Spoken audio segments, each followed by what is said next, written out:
अभी तक गुड़िया अंदर आई नहीं है। ये लोग मुंतज़िर हैं, दरवाजे पे खड़े हुए हैं और मैं भी इंतज़ार में हूँ कि ये आएँ। तो फिर मैं भी इन्हें अपना कैमरा ऑन कर लिया, वीडियो ऑन कर लिया कि ये वीडियो बना लूँगी, लेकिन ये आए नहीं है। तो मैं ऐसी खाली खुली हुई वीडियो बना के आपको दिखा रही हूँ। यहाँ बड़ा अच्छा AC है और घर में तो हम 26 पे चलाते हैं और ये वाला AC को हमने ना 16 पे चलाया हुआ है। और ये कमरा भी बड़ा अच्छा VIP है। इधर एक अदर TV भी लगा हुआ है और वॉल क्लॉक है।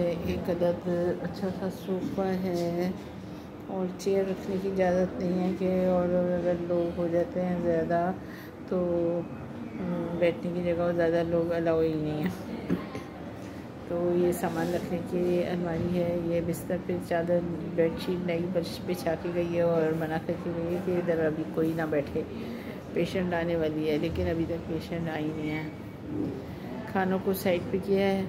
ये वॉशरूम है, ये खिड़की है, ये पर्दे हैं। अब कैमरा मेरे ख्याल में मैंने 2 बार बना दी इसकी फुल वीडियो, तो अभी तक ये लोग अंदर पहुँचे नहीं। मैं ज़रा बाहर की भी दिखाती हूँ आपको। दरवाजे से फरजाना भाई दरवाजे पे मुंतज़िर हैं, बेचैनी से इंतज़ार कर रही हैं।